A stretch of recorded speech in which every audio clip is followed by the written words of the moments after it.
Hi, welcome to Sachin Study Tech. Today topic is minimum cost spanning tree. A spanning tree is defined as the tree-like subgraph of a connected, undirected graph that include all the vertices of the graph.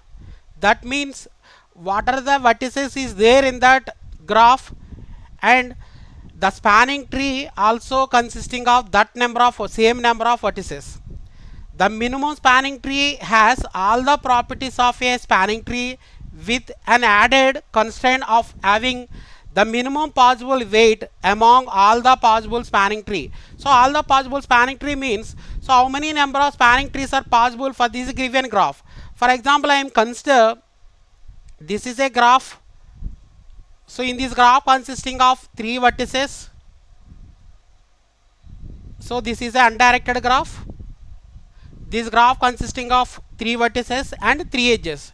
Then how many number of spanning trees are possible for this graph? Now you can find out. So later you can explain what is the minimum cost of spanning tree. Now you can see how many number of edges you can remove from this graph.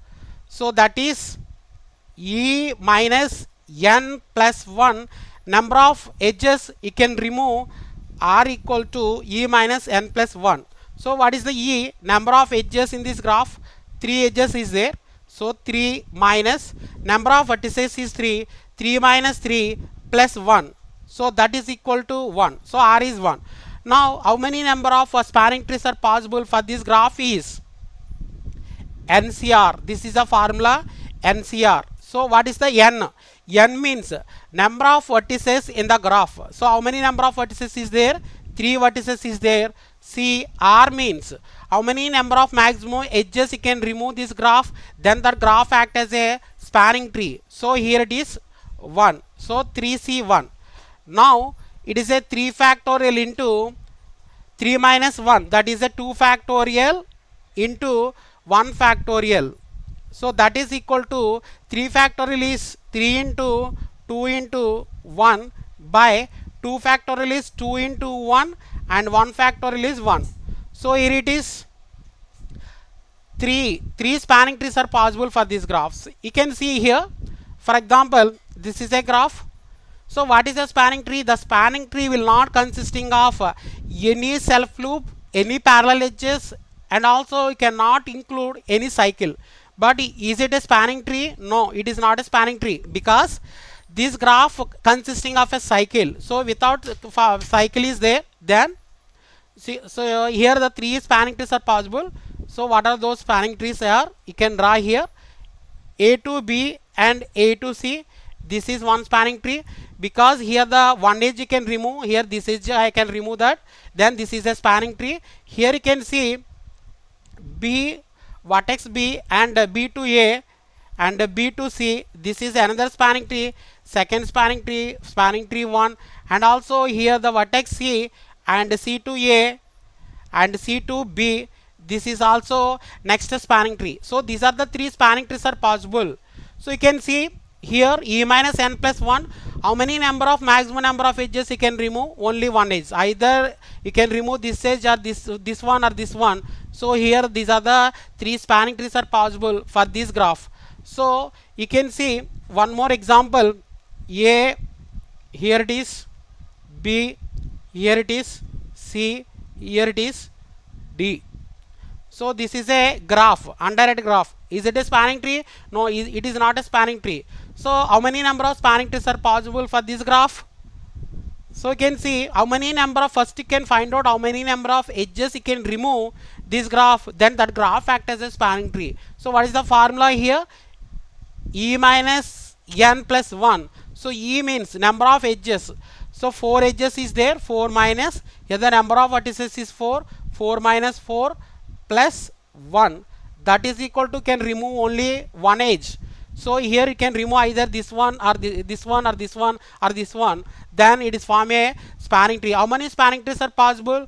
4C R. R means here it is a 1, that is equal to 4 factorial by 4 minus 1, that is the 3 factorial into 1 factorial.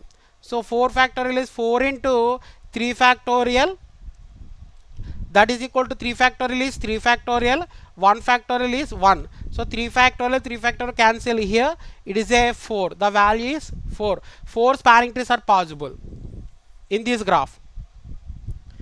Okay, for example here, you can remove this one.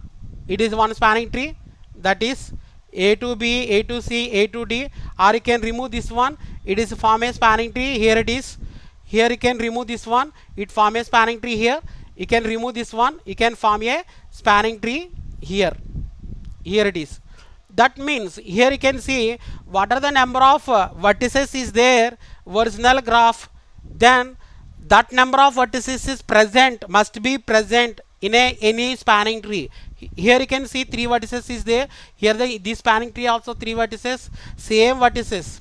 So here the original graph is 3 vertices. All spanning trees also consisting of same number of vertices. Here also same number of vertices, but only difference is you can change the difference in the number of edges. Now you can see the what are the properties of the spanning tree. Here you can see the number of vertices v in the graph and the spanning tree is the same. Already we have discussed here. There is a fixed number of edges in the spanning tree E equal to v minus 1, and the spanning tree should not be disconnected. Okay, if you can take for example here, this is a graph, it is a disconnected graph, so it cannot possible any spanning tree for this disconnected graph. Spanning tree should not be disconnected. A spanning tree should be acyclic. That means there is no cycle in that graph, and the total cost or weight of the spanning tree is defined as the sum of the edges, weight of all the edges of the spanning tree. And there can be many possible spanning trees for a graph, that already are discussed NCR. So these number of spanning trees are possible for any graph. So these are the properties of the spanning tree. Later classes you can discuss, okay, by minimum cost of spanning tree, either you can find out using algorithm like Kruskal and Prim's algorithm. You can find out the minimum cost of spanning tree for the any given graph. Thank you for watching this video.